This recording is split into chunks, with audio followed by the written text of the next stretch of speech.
from you guys. So if you have a question, just put in the chat, I have a question for Yuri. Kathy will tee you up and you can ask your question directly to him. But without any further ado, what a pleasure it is to have Yuri Levine with us today. So he is the author of Fall in Love with the Problem, Not the Solution, which is a phenomenal book. He's a two-time founder of 2 unicorns. So he founded Waves, which he sold to Google, and he founded Move It, which he sold to Intel. He's a board member of more companies than I could possibly even mention, and he is a phenomenal speaker. So I'm excited to get to it with Yuri. But before we do, Kathy, get us started.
Yuri, my friend, thank you for joining us. We appreciate it. For those who may have missed it, Yuri's on vacation in Thailand. So it's 11 o'clock at night and he is still joining us. Thank you for joining us, my friend. Thank you. We're happy to be here. So we got introduced through a mutual friend, Kara Golden. Kara is on the board of the Outlier Project. And we're excited to get into so many different topics today. But Yuri, I wanted to start your book, Fall in Love with the Problem, Not the Solution. I'd love for you to expand on that. I think it's such an important thing because I get calls or emails every day from people, typically it's software companies. They want to sell me something and I go, okay, but this problem that they want to solve for me is like number 963 on my list. It's not a big issue. And I know that's a part of the theme of your book. Expand on that whole concept of falling in love with the problem versus the solution. So it's really easy because at the end of the day, what entrepreneurs are looking for is eventually make an impact, create value. And the simplest way to create value is solve a problem. That's really the simplest way, because if you solve a problem, you create value by definition. Now, when you think about it, if you focus on the problem, then the problem is going to serve as your North Star for your journey. And when you have a North Star, you are going to make less deviations from your journey. You are going to remain focused on the value creation, and you increase the likelihood of being successful. But also the story that you are about to tell is going to be way more compelling. So just imagine that we will be here in 2007 and I will tell you, you know what, I'm going to build an AI crowdsource-based navigation system. And you're going to say, yeah, very interesting. But you don't really care. If I will tell you I'm going to help you to avoid traffic jams, then you do care. And this is the story about a problem. It's easier to engage with the audience, whatever the audience are, your customers, your users, your investors, media, whatever it is, the story is way more compelling.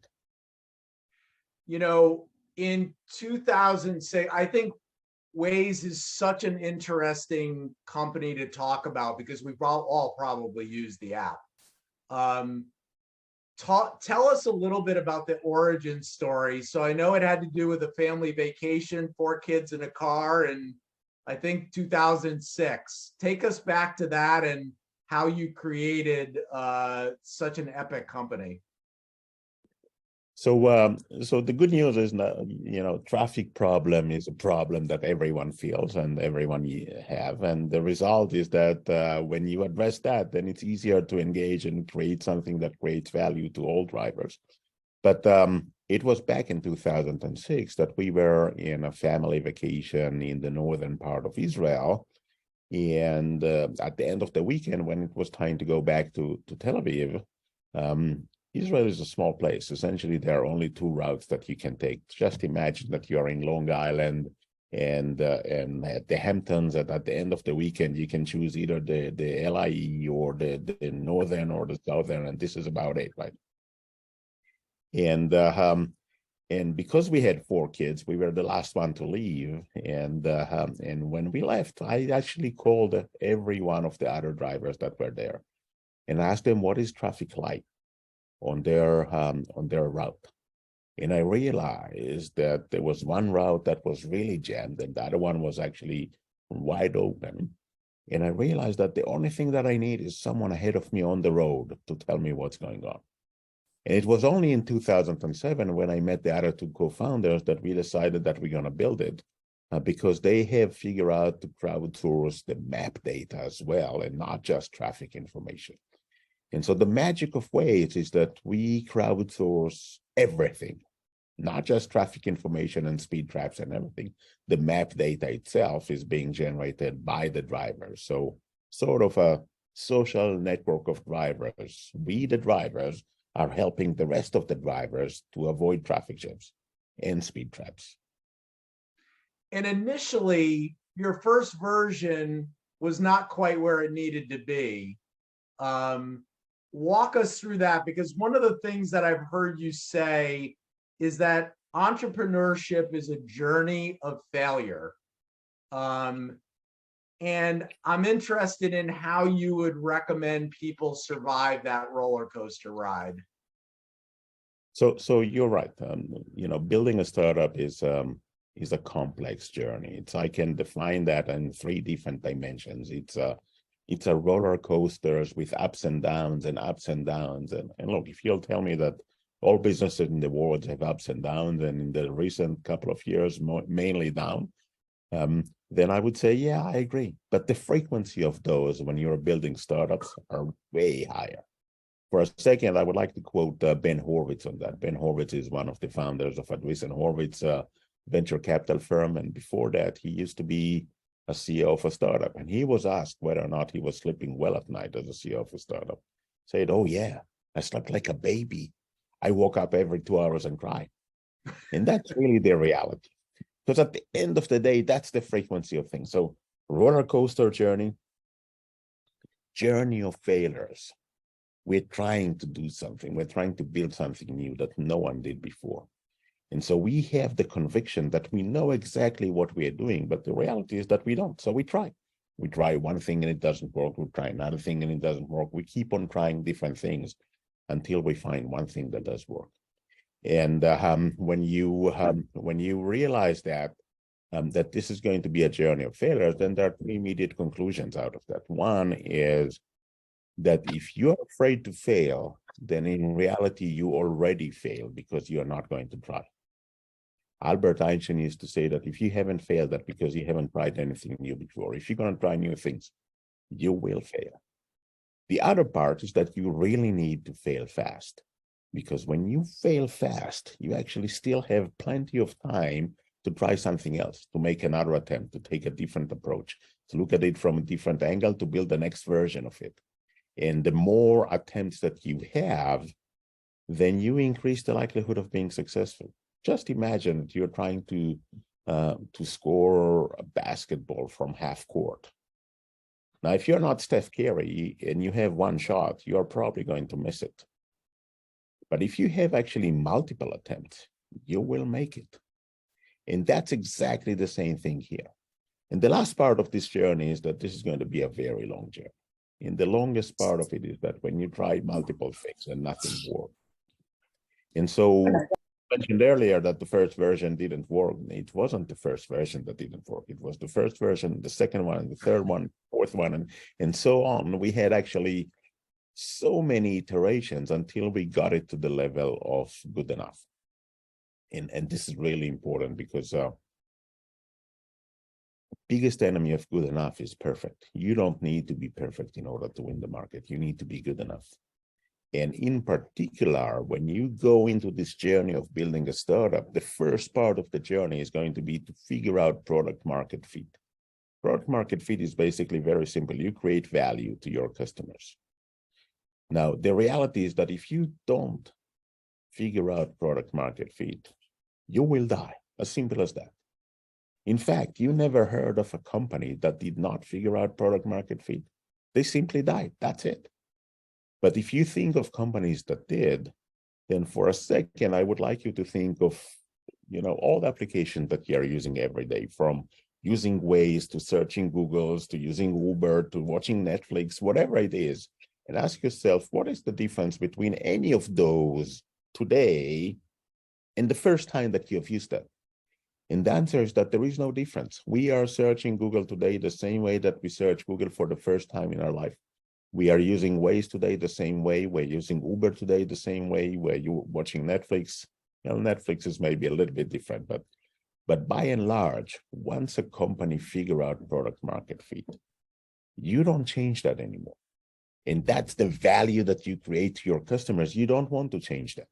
You're going into the next phase of your journey, which could be about figuring out business model or figuring out growth or going global and so forth.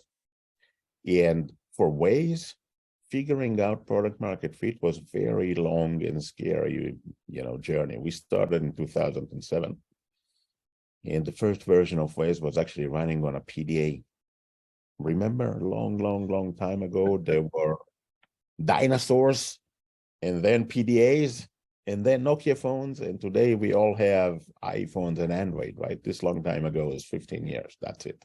This is how fast the world is changing.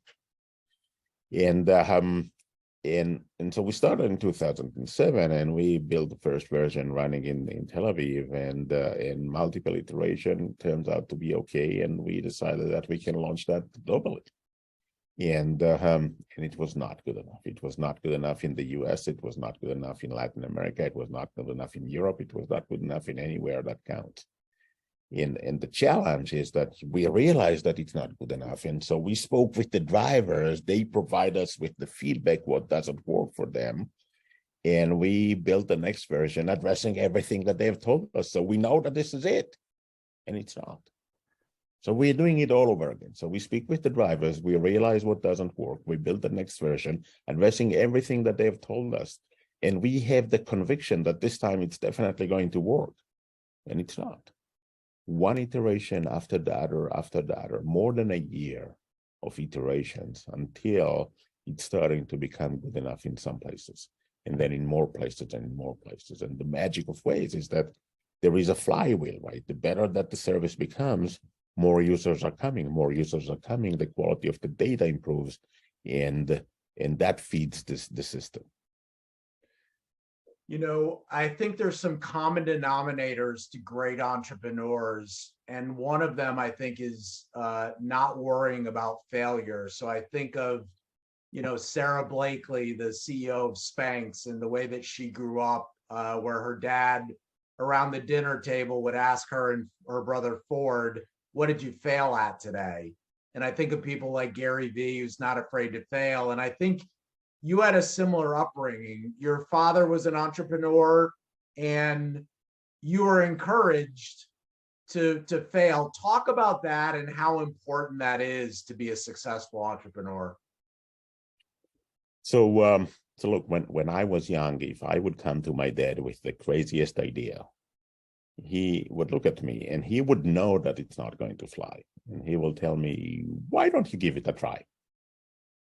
And then there was no judgment, right? And so really, if there is one thing that you want to take from this conversation today, teach your kids to fail. Do yourself a favor, do them a favor, encourage them to fail, encourage them to try new things. and then ask them, what is it that we've learned?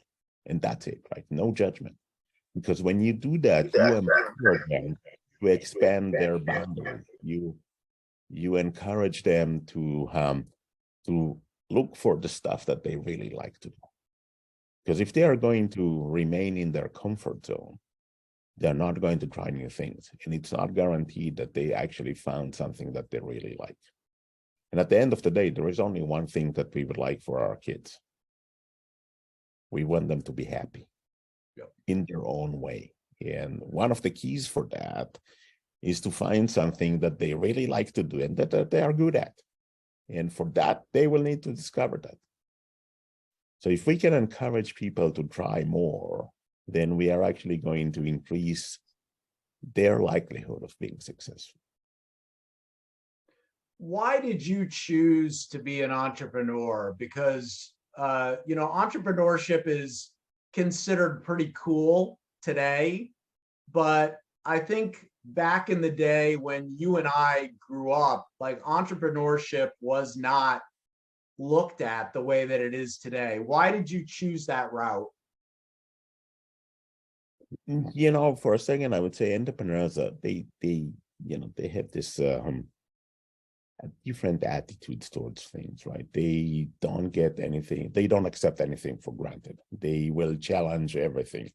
If you'll tell them this is how it is, then they will keep on digging, right? They will take a different approach. They are a troublemaker. And I was a troublemaker, and I was, never took anything for granted. And if you'll tell me this is how stuff should be done, then I would challenge that, right? And so I ended up with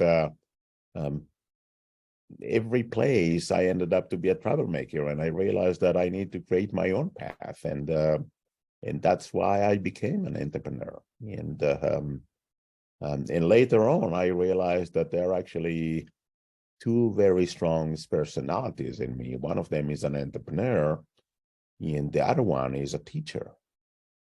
And because of the teacher, I wrote the book, right? Because I wanted to share my know-how and experience with others. As a teacher, I will feel equally rewarded if I build stuff myself as an entrepreneur, or I guide someone to build it and they are successful in doing that, right? And so I serve as a coach or a mentor to most of my CEOs in the different startups, and I feel lucky that I can become valuable to them. When did it click with you that you were, like everyone on this call, an outlier, that you weren't like everybody else? There was something maybe a little bit different about you. When did that click for you? When did you realize that?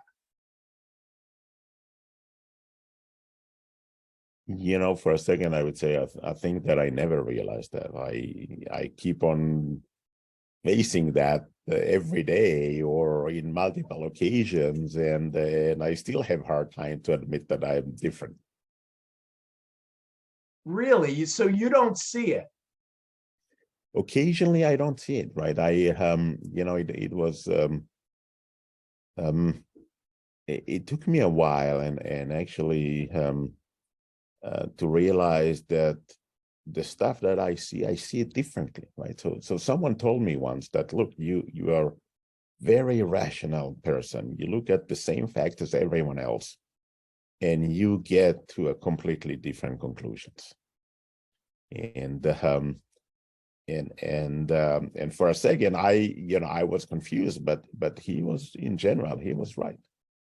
And I still don't get it occasionally. I still don't get it. That's fascinating.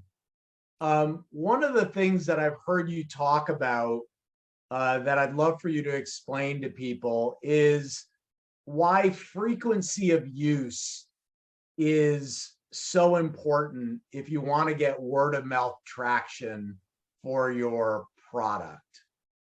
So it's frequency of use is not something that I hear spoken about a lot, but I have heard you talk about it, and I think it's fascinating. So when you build your journey of building a startups, then you realize that this is going to be multiple phases. And the first one is going to be to figure out product market fit. But after that, there are other phases that you will need to figure out in order to be successful. You will need to figure out your growth strategy, and you will need to figure out your business model, and you will need to figure out, streamlining operation and so forth. And in most cases, we think that we actually control that. But in most cases, I would say, no, no, no. This is a matter of the use case of your product. And, occasionally people will ask me, so I figure out product market fit. I've demonstrated that through retention, which is really the only metric for product market fit, because if we define product market fit as creating value, if you create value, they will come back, as simple as that. If you don't create value, guess what? They're not going to come back. And so the retention is going to be the only indicator for product market fit. But once you figure that out, then occasionally people will tell me, so where do I go next? Do I go to figure out business model, or do I go to figure out growth? And I will tell them, look, it's not up to you. It's depending on the use case. If you have high frequency of use, you are going to figure out growth first, because it's going to be easier and it's going to be significant. Mm-hmm. And the reason is word of mouth. Everyone wants to have word of mouth in their marketing campaign, right? All the companies in the world, when they think about their growth strategy, they would love to have viral. Well, viral is often misused, right? Viral basically means that there is no value for me if you don't have the same product. And therefore, I'm going to force you to have the same product in order to have my own value, right? So in that sense, I would say WhatsApp is viral, right? Because if you don't have one, then I cannot use mine. Fax machine is viral, but we forgot about it. And then the second best is word of mouth. So people are going to tell other people. But wait a minute. Say that they're happy, and they are going to tell other people. How many times they are going to use the product? If you're building a product that the use case is once a year, let's say that you're doing filing tax returns for them. And this is going to be awesome, by the way. One of my startups, this is exactly what we did. We decided that we're going to do tax returns in less than 5 minutes. And you really like that, right? So you tell your friends after you use that once a year. If you use the product every day, then every day you have an opportunity to tell someone. And the number of times that you're going to tell throughout the year to someone else is going to be dramatically higher. And those people that you're going to tell them, they're going to become users as well. And they're going to tell their friends. And so the result is that if you have high frequency of use, you're going to end up with exponential growth of word of mouth. If you have low frequency of use, that machine is not going to work. And you will actually need to invest a lot in user acquisition. And the result of that is that, wait a minute, if you're going back into the basics, you will need to figure out your business model first in order to allow yourself to acquire users. It's so interesting. Another thing that initially when I heard you say it, I thought it was counterintuitive. Is that you believe if you have let's say a subscription-based model, you believe in monthly versus annual. A lot of people would say, no, I want the money up front. You want it monthly because of the speed that allows you to determine whether you have an actual product or not. Is that correct? So it's more in the early stage of the product when you're still trying to figure out product market fit. Then I would say your monthly subscription is going to be way more indicative than an annual subscription, right? Because at the end of the day, if people sign up for an annual subscription, then the next time that they will need to make a decision is a year from now. And the next time that you will actually be able to measure whether or not they stay with you, so retention, is a year from now. Now, if this is going to be monthly, then you actually have that decision being made way earlier, and tells you if your product is worthwhile or not.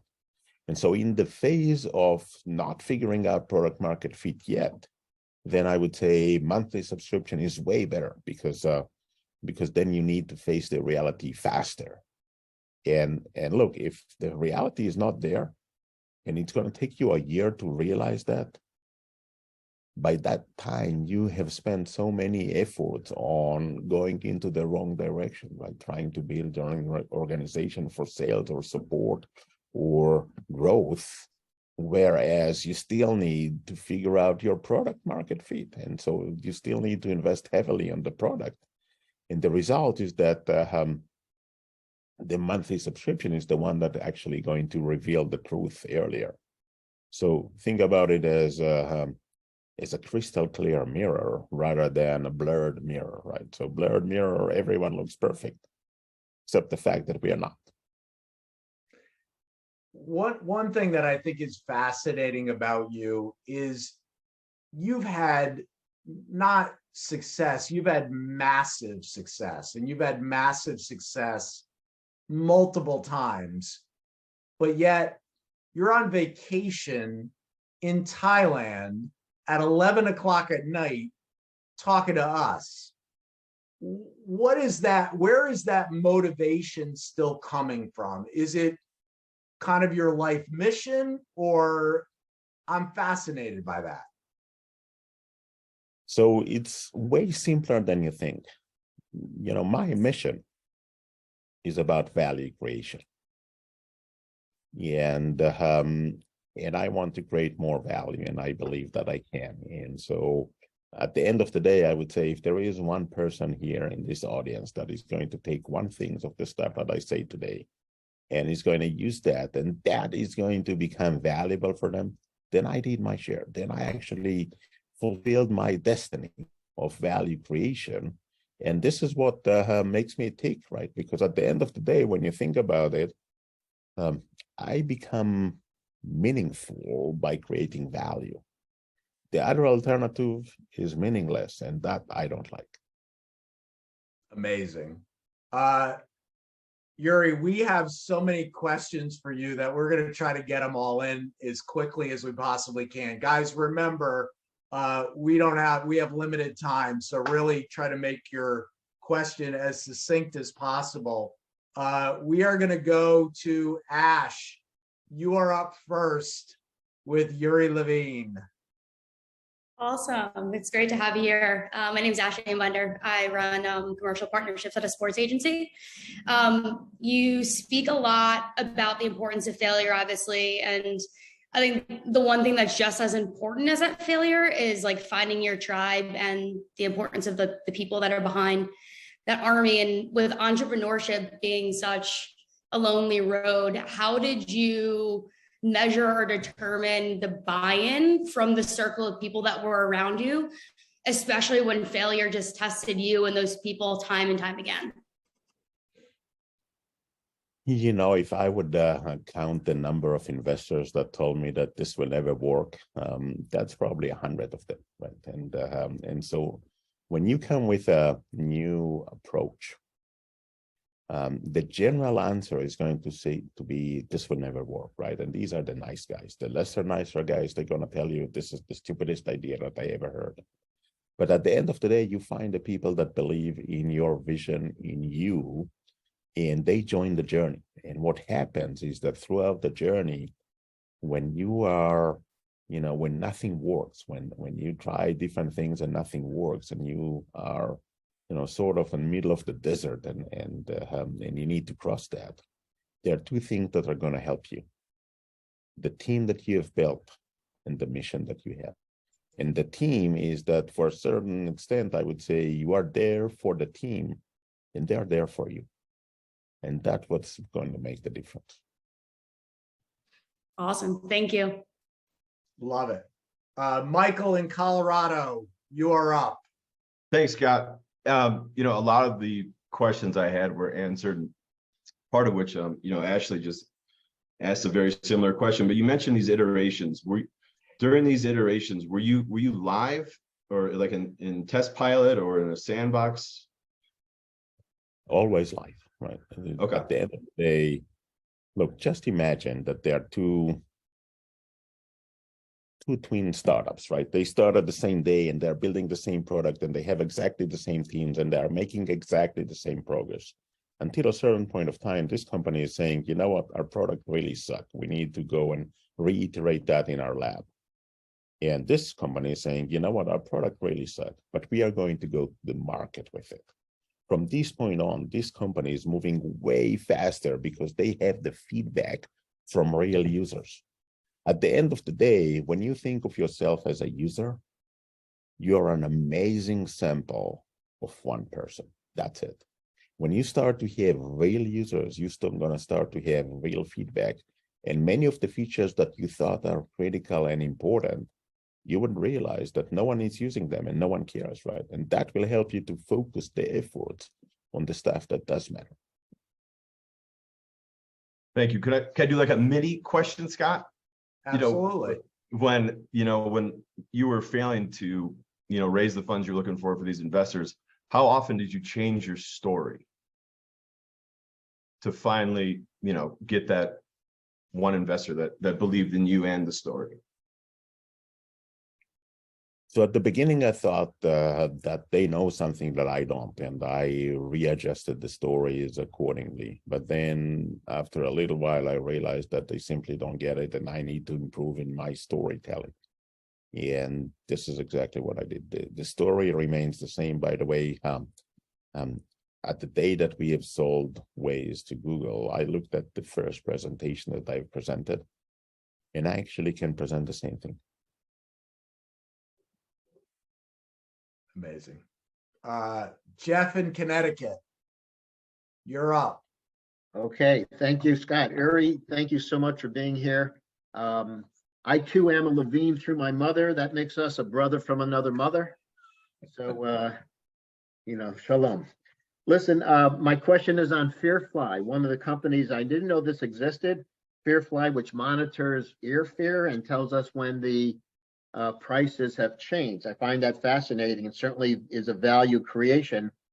I've had the pleasure of working with the founders of Priceline on several of their ventures, including Jay Walker.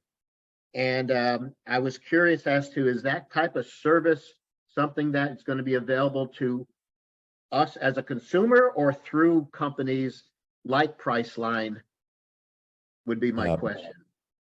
So Fairfly and just sharing that information with everyone else is dealing with the biggest secret in travel industry. What happened to airfare after you book your flight?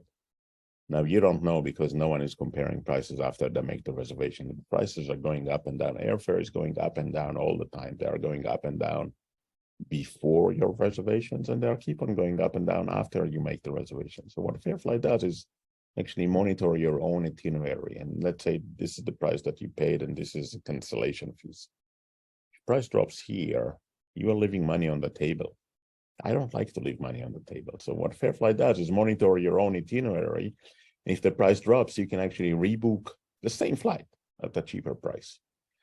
And we started that as a consumer service, but then it ended up that people don't know, or occasionally we will find out that there is a better deal for them, but that was in the middle of the night when we scan all the options. And by the time that they woke up in the morning, it was irrelevant anymore.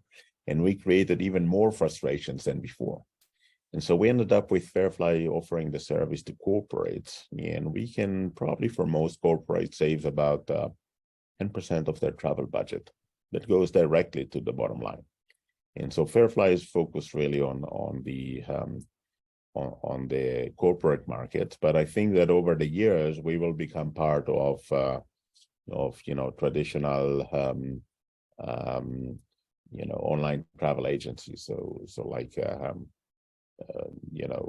Expedia and so forth. Very good. Thank you, Yuri. Doug in Florida. Thank you, Scott. Thank you, Yuri, for staying up late with us. That is pretty incredible. Everything. Brilliant discussion. Val Golan says hello. I hope that name rings a bell. Yeah, Okay. So then- And a special mazel for the growth of Pantera, she told me to relay to you. That being said, something that's always fascinated me, as I've had an opportunity to work with a handful of high growth Tel Aviv founded startups down here in South Florida, Val has something to do with that, is Israel has a population of about 8 million people or so. And the number of per capita entrepreneurs coming out of Israel far surpasses, I believe, any other country on earth. So I'm hoping you can elaborate, obviously, from your unique and direct experience, what you attribute this to, and but besides just chutzpah, which I hear a lot about, of course, but is there a unique partnership between public and private sectors in Israel that spurs all this growth? You know, is there government incentive and involvement type of thing? If you could take that wherever you can, I'd appreciate it. So, you know, it's funny because I just wrote today an article about the uniqueness of today is, or tomorrow is actually Israel in the 75th Independence Day. And so I wrote an article about the uniqueness of the startup ecosystem of Israel. And in general, there are 4 cornerstones that are required. One is entrepreneurs, right? And so, more entrepreneurs creates better ecosystem. And the way to get more entrepreneurs is actually by lowering the fear of failure. And I think that in Israel, in general, it's pretty low. In many other places, it's low as well. In the US, it's actually rather low. In some countries, people are afraid to fail, or in some countries, if you fail, then you cannot start a new business ever again, right? And so obviously, either regulations or the social payment or the social price is too high for people to fail, and therefore they don't try. The second cornerstone is investors, right? And so you need to create an investor or investment thesis that makes sense for investors and make it compelling for them, right? From taxation point of view, from in many cases support of the government and so forth. The third element is engineers, and there are actually a lot of engineers in Israel. And the fourth one is experience, which is actually you know, increasing over time, right? And so when I started, there were way less experienced entrepreneurs that were there to help. But now there are way more. The fifth element is what makes Israel unique. And that's actually the mandatory military service. And when you go to do your service at the age of 18 for 2 or 3 years, 2 for females and 3 for males, you ended up with, you know, facing challenges that no one else at the age of 18 faced. You ended up with realizing that giving up is not an option, right? You realize that if you have to do something, the mission needs to be completed, right? And you will figure out different ways to complete it. You learn how to work in teams, you realize leadership, and all of a sudden you ended up at the age of 21 or 22 with way more important skills that you could have learned at school. And I think that's what makes Israel pretty unique. Now, we have mandatory military service because we are in a tough neighborhood, right? And to a certain extent, I would say if you grew up in a tough neighborhood, you grew up tough. Phenomenal answer. Frank in Kansas City, Missouri, you're up. Yuri, this is fabulous. I really appreciate it. I ran a med tech incubator for a number of years in the Midwest. We just don't have access to people like you. I've been on your website, seen the kind of startups you say you like to be involved in. I wanted to know if you'd elaborate a little bit more on the characteristics of those startups, and particularly the type of leadership and their experience with the marketplace, and maybe the size of the problem, because I've always said, hey, a 500 million, we used to say $1 billion problem's got to be $1 billion. Well, I'd take 20-30% of a $500 million problem, but maybe that's naive. So I'd love if you'd elaborate on what, once you have the market fit, okay, elaborate a little bit more on the characteristics of a deal that you think is justified, and put you in the perspective of a professional investor like you're going to VC or something like that, and not just a wealthy individual. Could you elaborate on that? So as an entrepreneur, my point of view would be a problem worth solving, right? And that could be, creating a lot of value to a lot of people, creating huge value to few people, creating value in an area that you have the passion to create value in that space. And so a problem worth solving. From the investor point of view, the size of the opportunity need to be significant, because getting there is going to be very challenging, right? At the end of the day, you are probably not the only one that is trying to address that problem. And the likelihood of a startup at the first day to become successful is small, and to become very successful is very small. And so it needs to be worthwhile. And for a second, I would say what most of the investors would like to see is that your business model can build $1 billion in revenues, even if it's going to take you a decade, because that means that this is significant enough. That means that you create a lot of value. Now, to a certain extent, I would say Waze at the beginning was unable to show that, but it was able to show that there are 1 billion drivers that care. That's helpful. That's great. Thank you. Alex in Florida, you're up. Hey, Yuri, first I want to say thank you. Your app has saved my butt numerous times, more than I can even count. And I still, I used it exclusively for a long time over like Google apps and also Apple apps, Maps. So thank you. And I always smile when I see it in an Uber. I bet you probably do too. That Uber driver doesn't know who they're driving. My question is, it's around, advice to entrepreneurs or founders when they're, later on in their stage, maybe 10 or 15 years in, they've had product market fit, and they're maybe a $200 million business and growing on their way to $1 billion, and around, tough decisions around layoffs, because we see so many tech companies now laying people off, like growth at all costs, and then cutting, and then growth at all costs, and then cutting. It's almost like a drug to maybe cut to revenue, to cut their rate of revenue.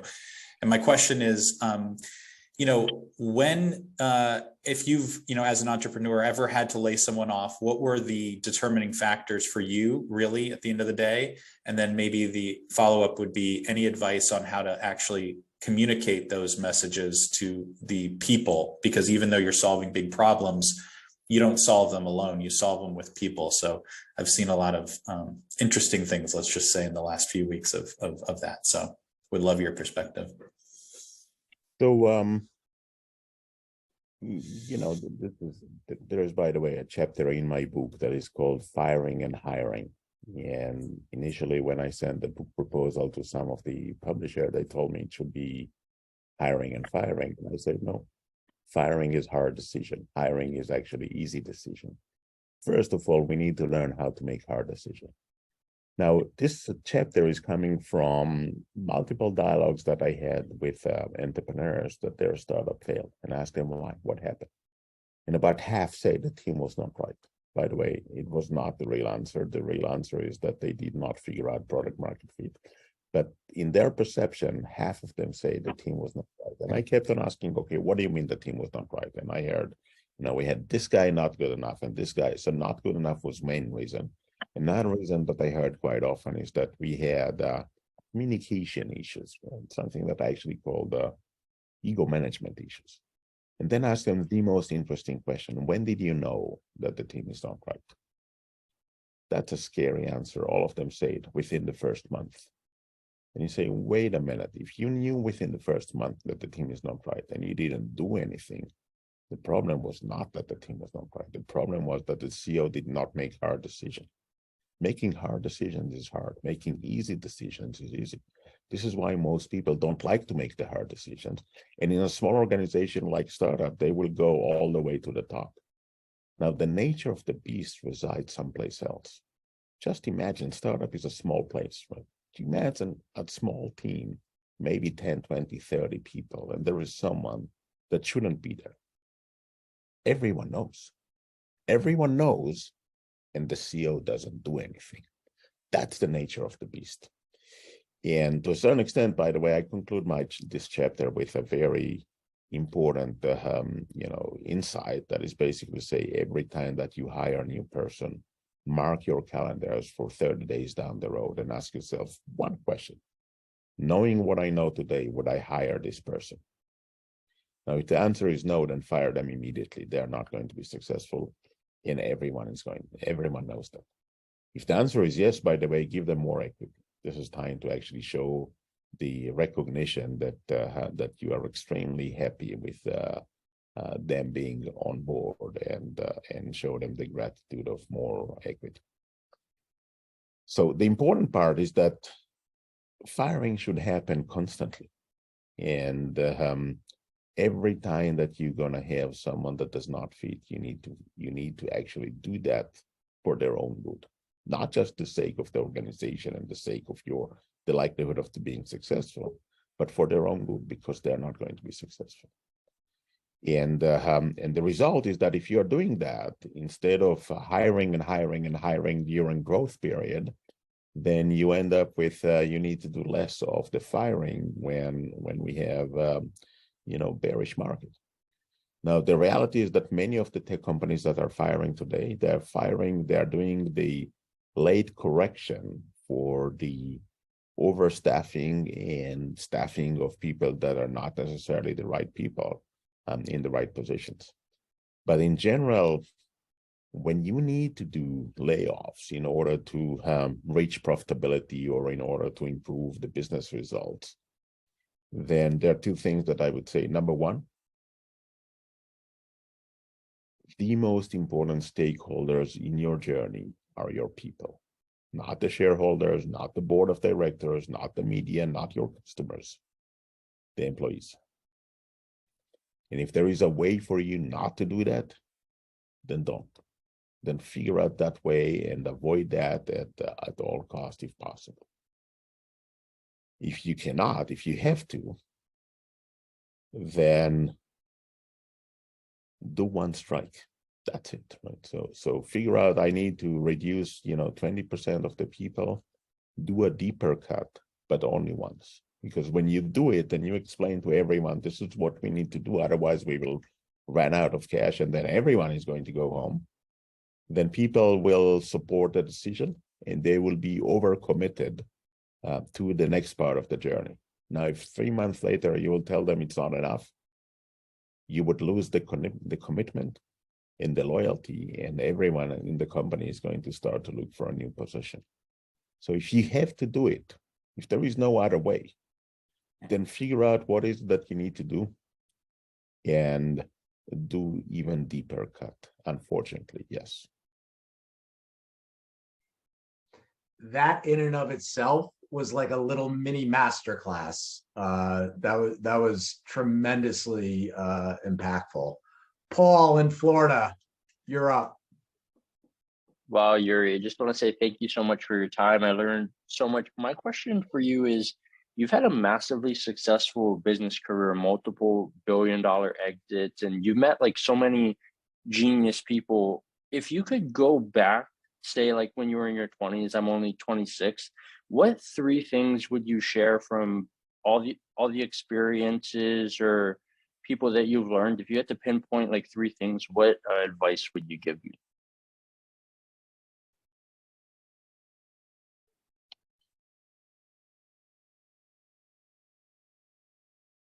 So find something that you like, that you are good at, and that there is someone that is willing to pay for it. And then once you find one like that, then hold it for a while and then look for another one. Awesome. That was great advice. Thank you. It was a pleasure getting to learn from you. Yeah. Denise in South Carolina, you're up. Hi, Yuri. You're speaking my language relative to cut once, cut deep. And I loved the statement that you made that it really goes back to the leader if you're not making the hard decisions early enough. Thank you for that. Couldn't agree more. I'm curious, when you talk about really identifying the problem, what's the one most important question that you ask when you're really trying to get to the root of identifying the problem that you're solving? It's way simpler than you think it is. For me, I always start with the problem, and then what you really need to do next is, think of a problem, a big problem, something that's worth solving, and then ask yourself, so who has this problem? If you happen to be the only person on the planet with this problem, you know what, go to a shrink. It's way cheaper and faster than building a startup. If a lot of people actually have this problem, what you really want to do next is go and speak with those people and understand their perception of the problem. And only then go and build a solution. If you follow this path and your solution works, it's guaranteed that you're creating value. But what is more important is that when you go and speak with those people, what you are likely to get is the perspective, is the anecdotal stories, is the actually empowerment of going and solving this problem. And usually you would fall in love with the problem when you spoke with those people. And this is how you validate the problem. You speak with people. Thank you. I love it. Randy Ostrow in Florida, you are our cleanup hitter, my friend. Thank you. Thank you, Yuri, for being here. My question, it sounds like you spent some time in the United States because you made some reference to driving on Long Island. And in the middle 80s, Procter & Gamble came out with a commercial that went something like this: the nighttime sniffling, sneezing, stuffy head fever so you can rest medicine. And as you're talking about falling in love with the problem, I'm wondering why more companies don't take advantage of that simple approach, because that ad worked. Because it sounds like to me, they were focused on the problem. It was a big problem. It impacted everyone, but for some, getting sick, getting a cold. But for some reason, so many of us, including me, and I know the lesson, we don't follow suit and focus on the problem and make that the message. So my question is, why are we all missing the obvious here? If you know, you may say, well, I have no idea. I'm not missing it. I don't know. That's the reality. I don't know. I'm just saying that, look, when I speak with entrepreneurs, it's really easy to tell the difference if they're focused on the problem or on the solution.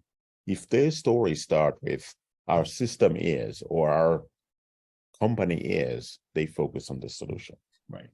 They start with the problem we are addressing is, then the focus on the problem.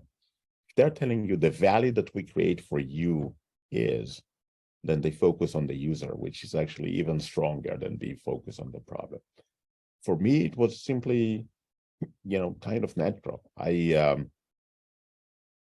a problem solver. And so I fall in love with the problem. And therefore, this is what I do. And this is my message. And this is my book. And this is everything for me. And it's also the simplest way to create value. Well, thank you very much. I got to focus on the problem a little more. Great way to end it. Yuri, this was absolutely phenomenal. And we cannot thank you enough. So we're a community of about 600 people and growing in 34 countries. How can we help support you? In my book, there is a epilogue, not an epilogue. And one of the asks that I have is pay it forward, right? So if there is something that you have learned, if there is something that you have gained throughout this conversation or throughout the book or whatever, then find someone to share that knowledge with them, because at the end of the day, we can make a bigger impact this way, and we can make the world a better place. It's funny you say that. So our word for this year is impact. And that's something that we talk about as a community all the time. So it was interesting to hear you focus on impact. Listen, we know it's almost midnight there. Thank you for joining us. Couldn't have been more inspired by the conversation. Absolutely loved it. Thank you. Thank you. I appreciate that. Thanks, Yuri. Anyone who wants to stay for a little overtime, feel free. I've got a few minutes so we can hang out afterwards and chat if you'd like. Yuri, is your night over? No, it's just the beginning of the night. Enjoy. Have fun. Thank you. Thank you. Take care. Bye.